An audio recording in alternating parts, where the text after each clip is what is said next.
Kemudian lektor berdiri di tempatnya atau berjalan duduk ke tempat duduknya. Jadi itu kan berarti balik ke tempat berdiri ya. Duduk bareng-bareng kan, bertiga ya, balik ke tempatnya. Ingat, jalan tetap sama. Jangan tadi ingat Alkitab begini, habis baca Alkitab begini, enggak. Alkitab di tempatnya. Balik berdiri, sudah habis baca, tetap di tempatnya. Karena habis ini mau baca bacaan berikut. Jangan lagi dia begini. Sama, karena kita semua pembaca, penanda sudah sama. Jangan sampai orang yang di sini maju, saat orang yang di belakang berdiri lagi orang. Enggak. Soalnya tiga-tiganya berdiri. Dilihat tiga-tiganya, enggak dilihat satu-satu. Maka perilaku semua harus benar dan sama.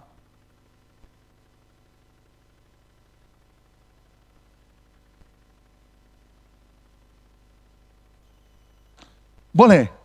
Memang saya mau kasih pertanyaan dulu sebelum latihan, ya. Tadi kita teori, peragaan, ada tes sedikit, tapi kemudian sekarang siapa yang mau bertanya, silakan bertanya. Silakan, Ibu. Cek. Saya cek di sini, salah. Maaf, ya, silakan. Pak, saya mau bertanya, Ya. kalau baca itu sebaiknya mukanya begini. Yang saya alami kalau begini pas balik tuh hilang di mana gitu tadi baca. Atau boleh nggak baca dari atas sampai bawah terakhir terus nunduk gitu sesuai kepada bacaan kita sampai selesai. Oke, ya apa di situ aja.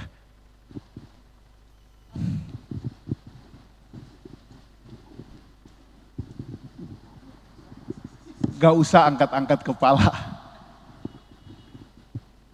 Angkat kepala itu untuk melihat, untuk mengarah tadi sudah. Waktu mau baca sudah perhatiin semua sudah siap. Oke? Bacalah yang kita lihat saja. Gak apa-apa tunduk. Tapi tunduk bukan berarti mimik nggak main. Kenapa? Mimik mengubah intonasi. Mimik kita ngubah intonasi, ngubah power. Jadi tidak bisa karena kita tunduk malu lalu asal baca, enggak, tetap fokus, enggak apa-apa. Tidak boleh, bukan tidak boleh, tidak semua orang bisa. Karena tadi bisa pindah, apalagi kalau gini-gini.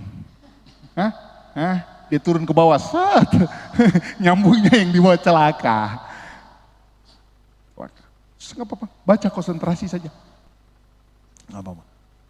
Nah, pola-pola ini ketika liturgos agak sedikit berbeda. Karena liturgos itu berinteraksi. Maka sekali-sekali dia akan melihat. Karena dia tidak bisa bilang gini, umat yang dikasihi Tuhan sambil umat yang dikasihi Tuhan, nggak bisa. Dia rekam kapan itu, siapin tangan di bait yang berikutnya, lalu mulai umat yang dikasihi Tuhan. Pada hari Minggu ini boleh, tapi lektor nggak usah angkat-angkat kepala. Maka terakhir jeda, angkat kepala.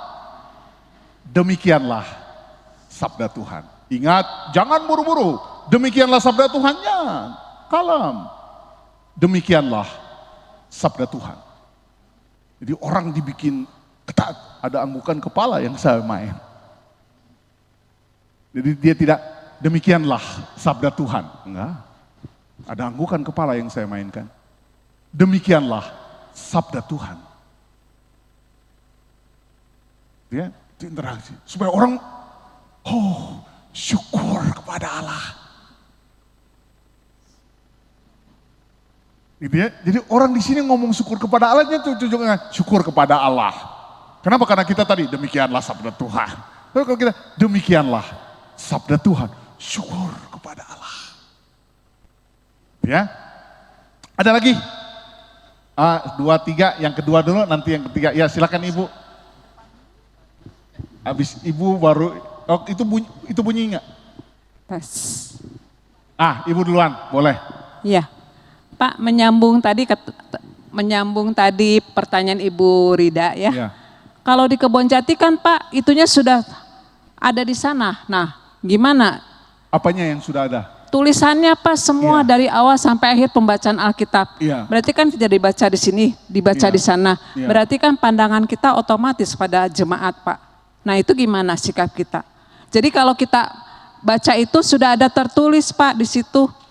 Contekannya sudah ada gitu. Yang kita baca ditulis di Ya, sana. tidak lagi di kertas Pak. Jadi kita berdiri di sini, lihat di sana. Ya, Oke, ini menarik bagi saya. Sebaiknya mulai sekarang rubahlah. Mari buat ibadah kita lebih menarik. Buatlah ibadah kita menarik.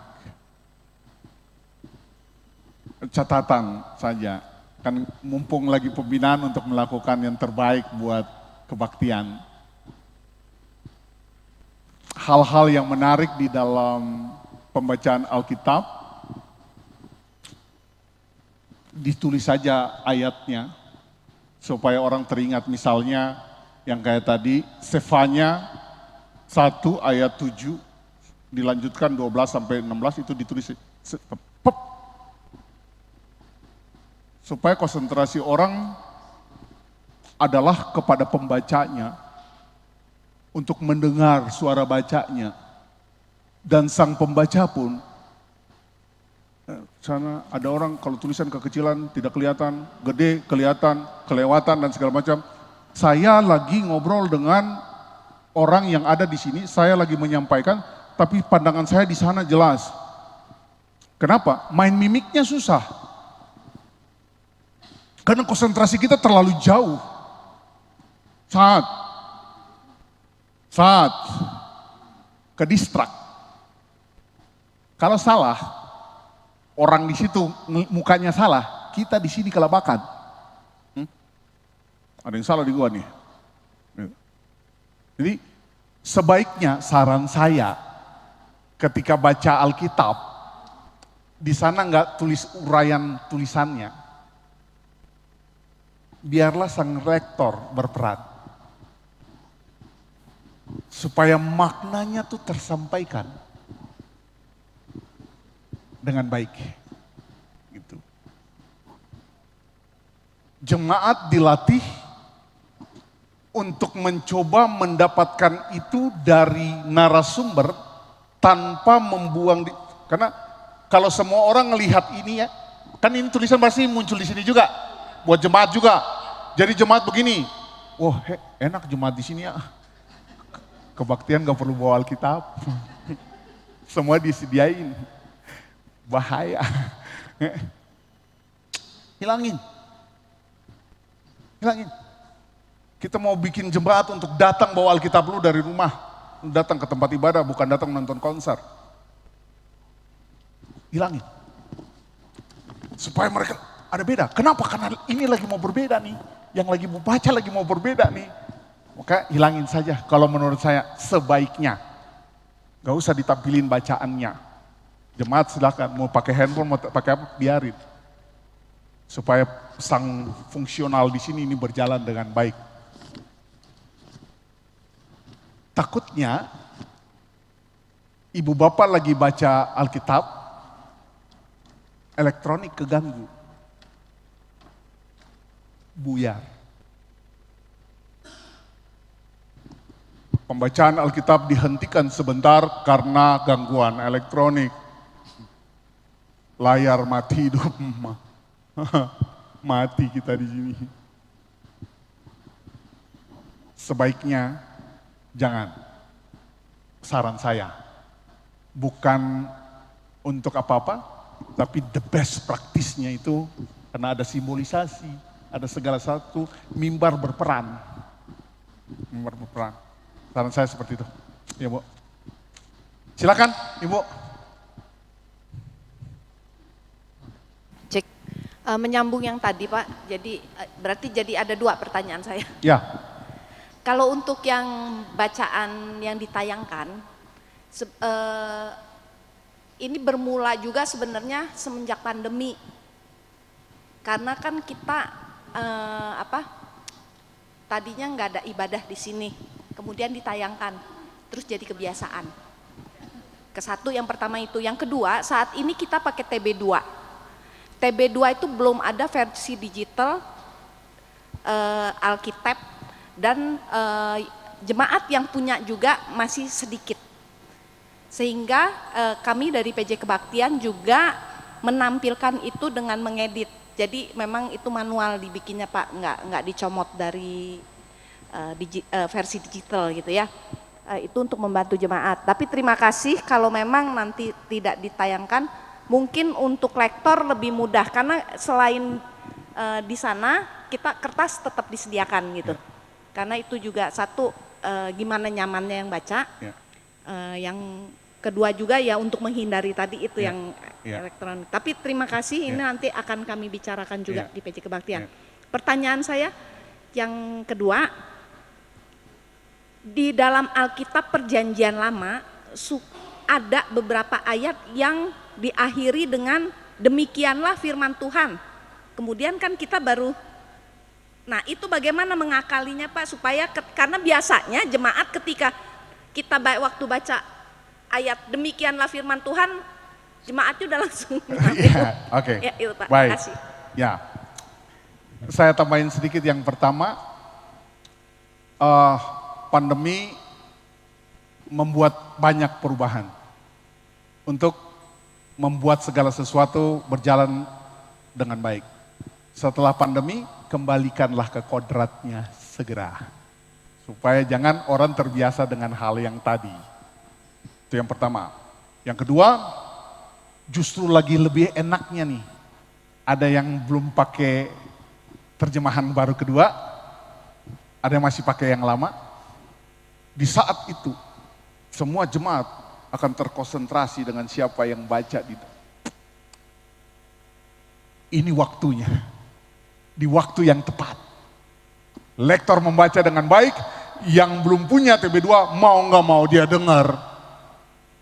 Sang pembaca baca dengan benar, enak semuanya, besok ngebawa Alkitab TB2 pun tidak apa-apa, sang pembaca enak. Saya mau pergi dan menikmati bacaan firman-Nya. Itu. Yang kedua, banyak yang kejadian. Maka pembacaan demikianlah firman Tuhan dengan ada kata lanjutkan, lanjut langsung ke ayat yang pertama. Demikianlah firman Tuhan, pam. Ya. Kenapa kita pakai demikianlah sabda Tuhan?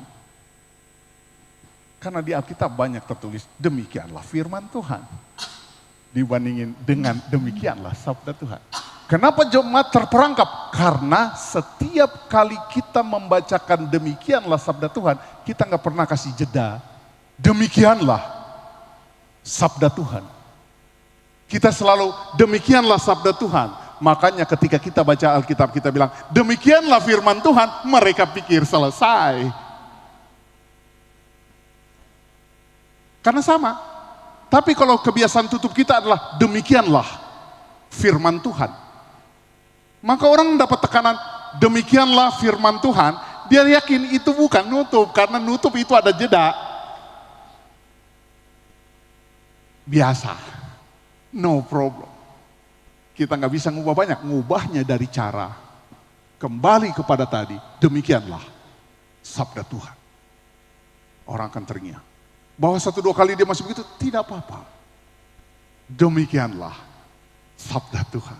Lama-kelamaan orang, demikianlah firman Tuhan. Bukan.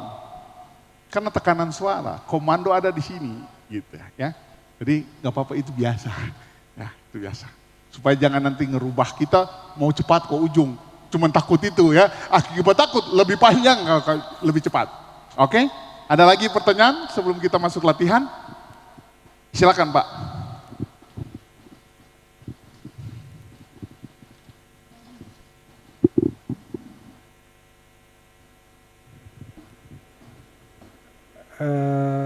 ada yang mau saya tanyakan. Saya kebetulan sudah beberapa kali jadi lektor tapi bukan di sini. Oke. Firman Tuhan itu kan kudus. Persiapan apakah supaya kita itu dapat membaca firman itu dengan baik? Karena firman itu sangat tak ternilai harganya Ya. bagi kehidupan kita. Ya.